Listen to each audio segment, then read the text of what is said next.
I had this friend in high school, Steve, who was deathly afraid of spiders. Arachnophobia, I guess the term is. I knew from the very beginning of our friendship that he had issues with them, but as I got to know him better, the extent of his fears truly puzzled me. Even the tiniest, unassuming little 8-legged bugger would instill him with a paralyzing fear that would leave him in a state of senseless shock.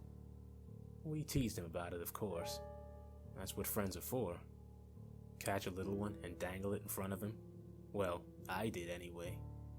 The others also seemed to have some hidden reservations against the cuddly crawlies.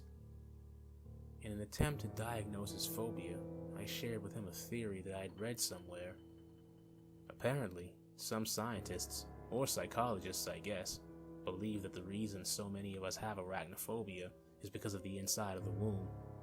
I guess the tissue and muscles kind of resemble the spider, and that's the last image we see before we're violently pulled out of the warmth and care of our only known home.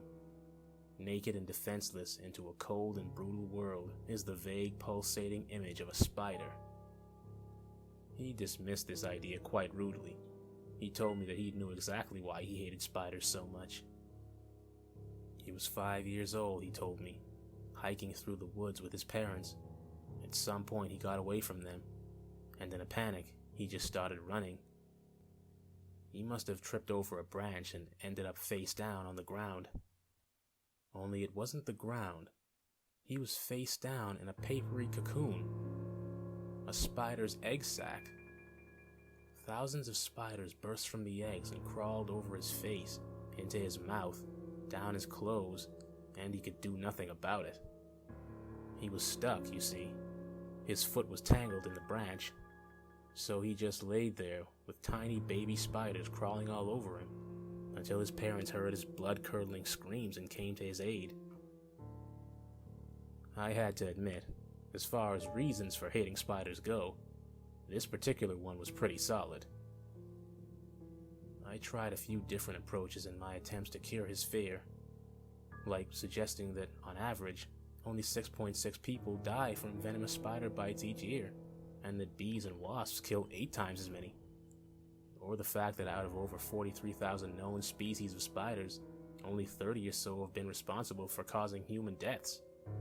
Or that it isn't true that you on average swallow 8 spiders in your sleep a year. Believe me, I know spiders. They wouldn't voluntarily come anywhere near your nauseating breath hole. But it didn't help. His phobia was rooted in trauma. Facts couldn't change that. Maybe a more direct approach would do the trick, I thought. I'd heard about it before. Just subject the person to whatever they're afraid of. Force it on them. Make them accept that it is a silly notion based on illogical fallacies. So I collected a jar of assorted garden variety spiders. You know, small, unimposing, harmless ones. Not too hairy, not too spindly. I carried the jar with me for days, just waiting for the right moment, the perfect opportunity. I decided to do it in a controlled environment, somewhere he couldn't escape from, so I did it after gym class. Just when he was getting out of the shower, I snuck up behind him, popped open the jar, and shook it like crazy over his head. He didn't talk to me for a month. Despite my good intentions, the plan backfired ever so slightly. Realizing there were a dozen or so spiders crawling all over him, he completely freaked out.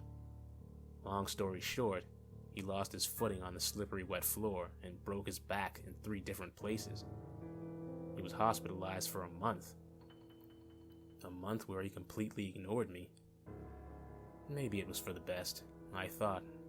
I mean, could I even entertain the idea of having a friend who hated spiders? Disliked them, sure. Loathed them? I could understand that. But hate? That's such a powerful negative emotion. But to my surprise, he called me up the day he got out of the hospital. He said he was sorry, that he may have overreacted, and that he wanted to hang out. Maybe it had worked after all. Maybe he hadn't hated spiders anymore. I had my doubts, but I figured I'd give it a shot at least. I asked him if he wanted to spend the night at my place.